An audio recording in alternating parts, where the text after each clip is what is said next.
அடகில் இருக்கும் தங்க நகைகளை மீட்டு 10 நிமிடங்களில் பிரைம் கோல்ட் ஹப் மூலம் அதிக விலைக்கு விற்க 7997990028 தொடர்பு கொள்ளவும்.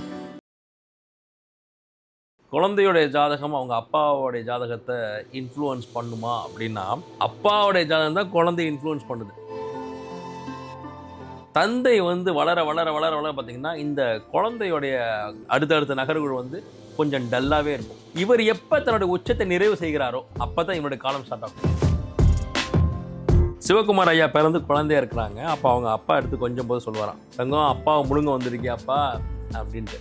சொன்னபடியே சிவகுமார் அப்பா இறந்து அவங்கள அடக்கம் பண்ணிட்டு வர்ற அன்னைக்கு தான் சிவகுமாருங்கிறவர் குழந்தையா இருந்து எழுந்து நின்று திண்ணையை பிடிச்சி நடந்து வர்றார். அப்படிப்பட்ட சிவகுமார் எவ்வளோ பெரிய உயரம் போனார். சினிமா துறையில் தவிர்க்க முடியாத கதாநாயகர் ஆனார். அப்போ தந்தைன்னு ஒருத்தன் மறைந்த பிறகுதான் தமையன் மிகப்பெரிய ஆளாகிறார். அடுத்த ஜென்ரேஷனுக்கும் பாருங்க அதான் நடந்துச்சு. அந்த காலகட்டத்தில் சூர்யா அவர்கள் நடிக்க வர்றாங்க. என் பசங்க நடிக்க வந்துட்டாங்க, இனி நானும் நடிச்சுக்கிட்டு இருந்தா நல்லா இருக்காது. திரைத்துறையிலிருந்து சிவகுமார் விடைபெறுகிறான். அதன் பிறகுதான் சூர்யாவுக்கு குழந்தையோட ஜாதகம் தந்தையை இன்ஃப்ளூயன்ஸ் பண்ணும், தந்தையோட ஜாதகம் குழந்தையோட ஜாதகத்தை இன்ஃப்ளூயன்ஸ் பண்ணும். பிறந்த நாள் முதல் ஒரு குழந்தை சூரியனோட ஆதிக்கத்தில் பிறந்துருச்சுனாலே ஆபத்து தான் சாமி. பல தந்தைகளுடைய மரணத்தை இந்த பசங்களை பிரித்து வைக்கிறது தடுக்கப்பட்டிருக்கு. ஒரு சிறு சிராய்ப்போட முடிஞ்சு போயிடும் சாமி. உலகெங்கிலும் இருக்கின்ற ஆன்மீக அன்பர்களுக்கும் ஆதன் ஆன்மீகம் நேர்கள் அனைவருக்கும் பணிவான வணக்கமும் மனம் நிறைந்த வாழ்த்துக்களும். ஜாதகம் ஜோதிடம் அப்படின்னாலே நம்மளுக்கு இப்போ ஒரு ஆர்வம் ஏற்படுது. ஏன்னா நம்மளுடைய லைஃப்பை எப்படி சரியாக வாழலாம் அப்படிங்கிறத ஒரு ஜாதகத்தை சரியாக கணிக்கும் பொழுது நம்ம கற்றுக்குறோம். சில தடங்கல்கள் வரும் அப்படிங்கிற பொழுது புது முயற்சிகளை நம்ம நிறுத்திக்கிறோம். இந்த விஷயத்துக்கெல்லாம் நம்மளுக்கு அதான் ஜோதிடம்பாங்க. ஜோதி தடம் என்றால் நம்ம போகிற பாதை, அதில் ஜோதியாக இருக்குது ஜோதிடம்பாங்க. நம்ம செய்யக்கூடிய டூஸ் ஆர் டோன்ட்ஸ் என்னங்கிறத ஒரு சரியான ஜோதிடர் சொல்லிவிடுவார். அதுபோல் தான் 360 டிகிரியில் உங்களோட ஜாதகங்களை கணித்து உங்களோட வாழ்க்கையில் நீங்கள் மென்மேலும் வளரவும் வாழ்க்கை சீரும் சிறப்புமாக இருக்கிறதுக்கு நிறைய நல்ல பலன்களை சொல்லி வருகிறார் அதிர்ஷ்ட ஜோதிடர் அகில் சித்தார்த் அவர்கள். இன்றும் நம் நிலையத்தில் உங்களுக்கு நிறைய கருத்துக்களோடு காத்திருக்கிறார். அவரை வணங்கி வரவேற்கலாம். வணக்கம் ஐயா. வணக்கம் ஐயா. நிறைய வேல்யூபிள் திங்ஸ் ஒவ்வொரு எபிசோடும் ஒரு எல்லாம் சேவ் பண்ணி வச்சுக்கலாம். நம்ம தனிப்பட்ட முறையில் இல்லை, எல்லாருக்கும் பயனுள்ள விஷயத்தில் சொல்லிகிட்டு இருக்கீங்க. அதில் பார்த்திங்கன்னா எல்லாமே ஒரு வயசுக்குள்ளே யார்ட்டையும் ஜாதகம் பார்க்காதீங்க. குழந்தைங்களுக்கு ஒரு வயசுக்கு அப்புறம் ஜாதகம் எழுதுங்க. கொஞ்ச நாளைக்கு அப்புறம் இந்த குழந்தையோட ஜாதகம் தான் அப்பாவுக்கு பேசலாம் சொல்கிறாங்களே. உங்களுடைய குருநாதர்கள் உங்களுடைய அனுபவத்தில் நீங்கள் என்ன சொல்லுவீங்க? நல்ல கேள்விங்க ஐயா. ஏன்னா இது தொன்று தொட்டு இது ஒரு புரளியாகவே பரவிட்டு வருதுன்னு நான் சொல்லுவேன். ஏன்னா ஒரு குழந்தை ஜனித்து இந்த பூமிக்கு வருது இல்லைங்களா, அந்த நொடியிலேருந்து அதில் ஜாதகம் எழுதப்படுது. ஒரு ஒரு ஒரு அப்பாவுக்கும் அம்மாவுக்கும் புத்திர சோகம் இருந்ததுன்னா குழந்தை இறந்தே பிறக்குது, இல்லை கருவிலே களைஞ்சிடுது, அபார்ட் ஆகிடுது. அப்போது அவங்க புத்திர சோகத்தை அனுபவிக்கணுன்ற விதி இருந்தால் அப்போவே அந்த குழந்தையோடைய ஜாதகம் அங்கே ஆக்டிவேட் ஆகிடுது. அப்போது ஒரு வயசு வரைக்கும் எழுத வேணாம், 2 வயசு வரைக்கும் எழுத வேணாங்கிறதெல்லாம் இது எப்படி இந்த மாதிரி ஒரு பொருளை உருவாச்சுன்னு எனக்கு தெரியல. இது என்னுடைய தனிப்பட்ட கருத்தும் கூட கிடையாது. என்னுடைய குருமார்கள் எனக்கு சொல்லி கொடுத்ததை நான் உங்களுக்கு சொல்கிறேன். ஸோ ஒரு குழந்தை பிறக்கும் போதே அந்த பிறந்த நொடியிலிருந்தே அதோடைய காலம் ஜனிக்கப்பட்டிருது. அப்போது தாராளமாக நாம் எப்போது வேணுமானாலும் அந்த குழந்தைக்கு நாம் ஜாதகம் எழுதலாம் அப்படிங்கிறது தான் என்னுடைய பதில். இதில் இன்னொரு முக்கியமான விஷயம், குழந்தையோடைய ஜாதகம் அவங்க அப்பாவோடைய ஜாதகத்தை இன்ஃப்ளூயன்ஸ் பண்ணுமா அப்படின்னா, இது நீங்கள் ரிவர்ஸாக தான் பார்க்கணும். அப்பாவோடைய ஜாதகம் தான் குழந்தைய இன்ஃப்ளூயன்ஸ் பண்ணுது. அந்த உதாரணம் நம்ம ஓப்பனாகவே பேசிடுவோமே, நிறைய குழந்தைகளுக்கு பார்த்திங்கன்னா இளம் வயதில் அவங்க தந்தை இழப்பாங்க. அதை தான் சுற்றி முற்றி பேச வர்றோம். இந்த குழந்தை பிறந்து அவங்க அப்பாவுக்கு ஆபத்தாங்கிறது தான் இங்கே விஷயம். இதை அப்படியே பாசிட்டிவாக சொன்னால் ஒரு குழந்தை பிறந்து அவங்க அப்பாவை தூக்கி உட்கார வைக்கும். எங்கேயோ பிறந்த நேரம். இதில் 2 வகையாக பார்க்கணும் சாமி. பொதுவாக பார்த்திங்கன்னா சூரியன் தான் தந்தையை குறிக்கும். அப்போ அந்த குழந்தையோட ஜாதகத்தில் சூரியன் என்ன அமைப்பில் இருக்குதுன்னு பார்க்கணும். சில குழந்தைங்க பிறந்து அவங்க அப்பா வந்து நொடிஞ்சு இருந்திருக்க அப்பா வந்து அந்த குழந்தை பிறந்ததுலேருந்தே ஓஹோன்னு வருவாங்க. ஆனால் இதை கமெண்ட்ஸில் தெரிவிக்க சொல்லுங்கள். தந்தை வந்து வளர வளர வளர வளர பார்த்திங்கன்னா இந்த குழந்தையோடைய அடுத்தடுத்த நகர்வுகள் வந்து கொஞ்சம் டல்லாகவே இருக்கும். அப்பா வந்து பிஸ்னஸ்லேயோ பாலிடிக்ஸ்லேயோ அவருடைய கெரியர்லேயோ உச்சம் போய்கிட்டே இருப்பார். பையன் வந்து சோர்வாக தான் வந்துக்கிட்டு இருப்பான்.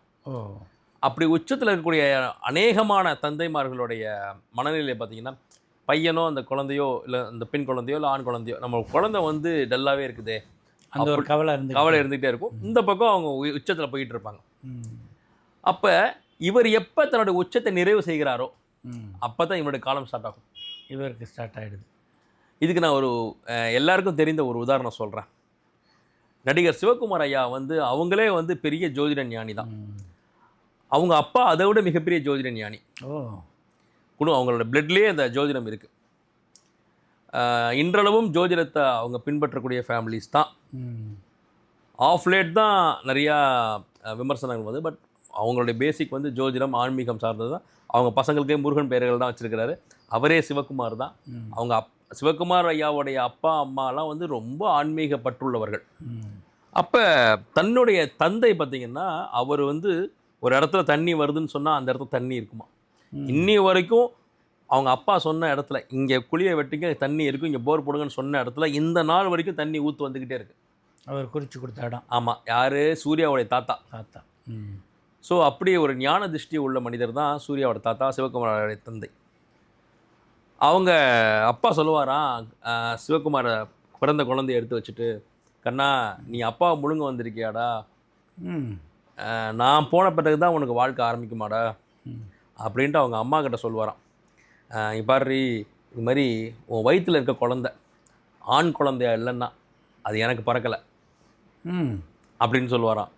என்னங்க எப்படி சொல்கிறீங்க? எதுக்கு சொல்கிறேன்னா, எனக்கு தெரியும் பிறக்க போகிறது ஆண் குழந்தை தான். அது வளர்ந்து எப்போ எழுந்து நின்று சவத்தை பிடிக்கிறோனோ அன்றைக்கி நான் செத்துருப்பேன். என்னுடைய எந்த ஃபோட்டோவும் இங்கே இருக்கக்கூடாது. என் பையனுக்கு என்னுடைய புகைப்படம் இருக்கக்கூடாது. என் இடத்த அவன் நிறைவு பண்ணணும், அவ்வளோதான்.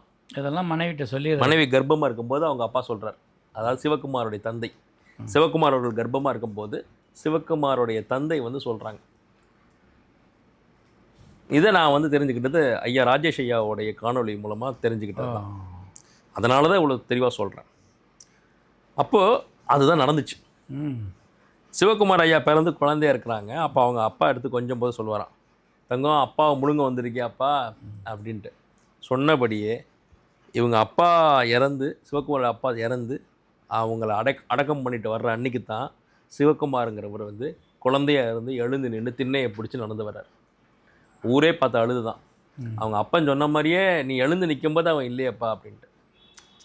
அப்படிப்பட்ட சிவகுமார் எவ்வளோ பெரிய உயரம் போனார். சினிமா துறையில் தவிர்க்க முடியாத கதாநாயகர் ஆனார். அப்போ தந்தைன்னு ஒருத்தன் மறைந்த பிறகு தான் தமையன் வந்து மிகப்பெரிய ஆளாகிறார். இதே அவங்க வீட்டில் நடந்துச்சு. சினிமாவில் வந்து ஒழுக்கமாக வாழலான்றதுக்கு உதாரண புருஷனாக இருந்தார். இன்றளவும் அதே போல் மார்க்கண்டேயனாகவும் வாழ்ந்துக்கிட்டு இருக்கார், ஒழுக்க சீலனாகவும் இருக்கார்.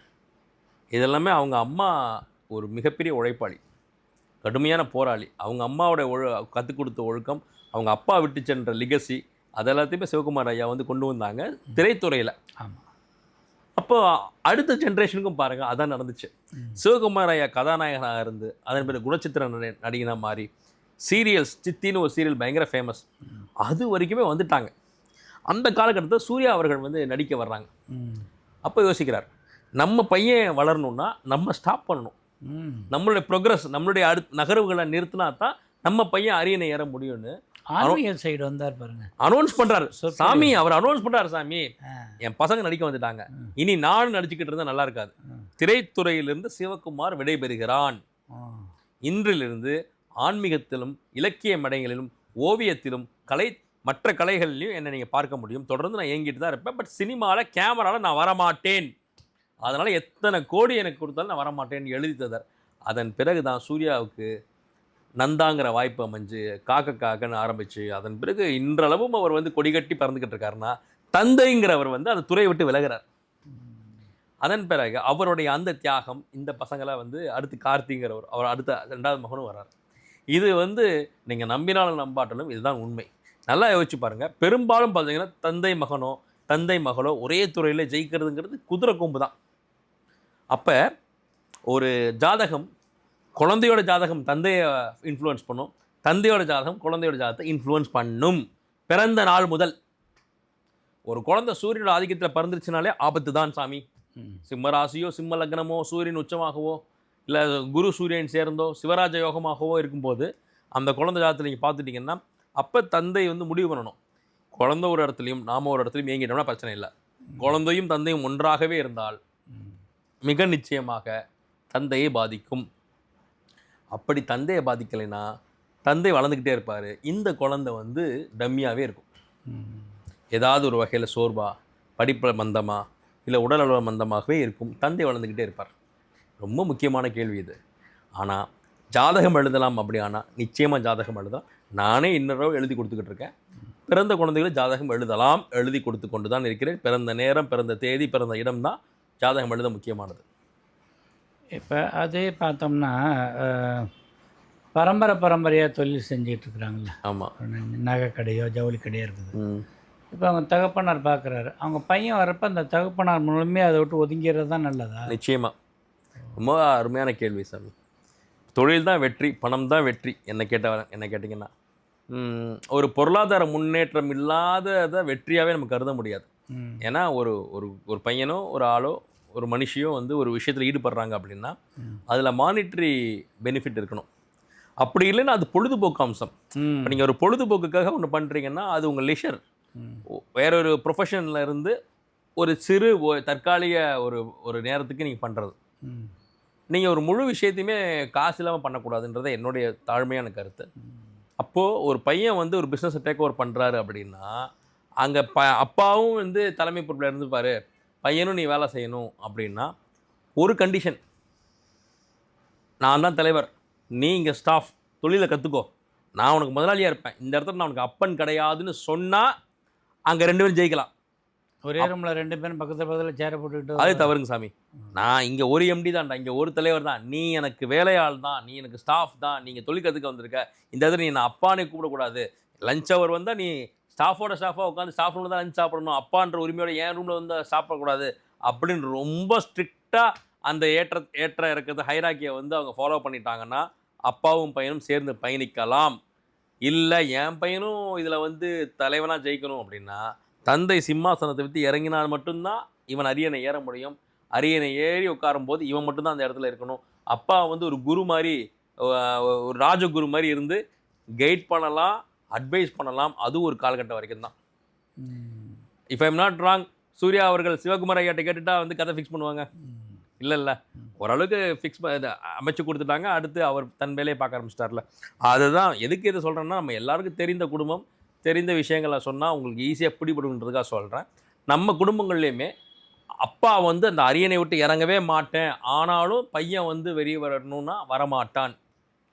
நீங்கள் கேட்ட அதே குடும்பத்தை சார்ந்த பசங்க கிட்ட நான் ஜாதகம் பார்த்துருக்கேன். அதாவது இந்த நகைக்கடை பிஸ்னஸ் பண்ணுறவங்க இவங்களுக்கு எல்லாமே நான் பார்த்துருக்குறேன். அப்போ அந்த தந்தைகிட்டையும் பேசியிருக்கேன், பையன்கிட்டையும் பேசியிருக்கேன்.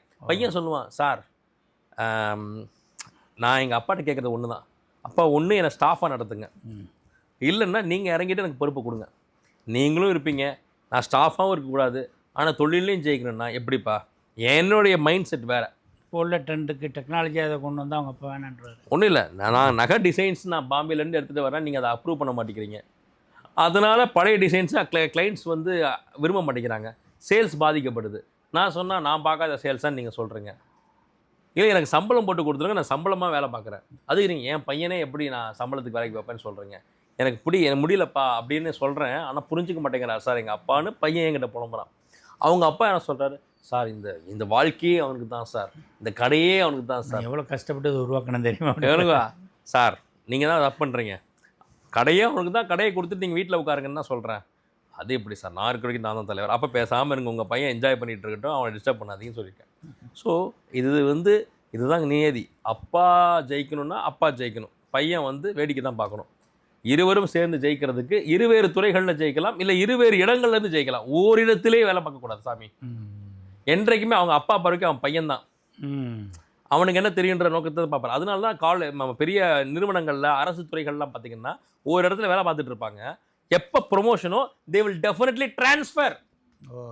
இந்த இடத்துல நீ வந்து இப்போ அவங்க எல்லாம் ஃப்ரெண்ட்ஸாக இருப்பாங்க. அவன் அந்த இடத்துல மேனேஜர் ஆகிறான்னா மதிக்க மாட்டாங்க, இல்லை அந்த உணர்வு வராது. நேற்று வரைக்கும் நம்ம எல்லாம் ஒரு டீக்கெட்டில் உட்காந்து டீ சாப்பிட்ருந்தோம், இன்றைக்கி என்ன நீ மேனேஜர்னு கேட்பாங்க. ஆனால் அவர் ஒரு புது இடத்துக்கு போகும்போதே அவர் மேனேஜர், ஸ்ட்ரெயிட்டாக போய் அந்த சீட்டில் தான் உட்கார போகிறாரு, எல்லாரும் அவரை மேனேஜராக பார்ப்பாங்க. ஸோ அதனால தான் ஒரு பதவி உயர்வுன்னு வந்துட்டா தனித்தனி இடங்களில் இருக்கணும், இல்லை அரியணை விட்டு அந்த தலைவர் அப்பா வந்து கீழே இறங்கி ஆகணும். அஸ்ட்ராலஜியும் இருக்குது, சைக்காலஜியும் இருக்குது இதில். ஆமாம், அஸ்ட்ரோ சைக்காலஜி தான் இது. சைக்காலஜி இல்லாமல் அஸ்ட்ராலஜி இல்லை. இன்னும் சொல்ல போனால் நீங்கள் இது இன்னொரு நல்ல கேள்வி. உங்கள் சைக்காலஜியை ஃபிக்ஸ் பண்ணுறதே உங்கள் ஹோரோஸ்கோப் தான்.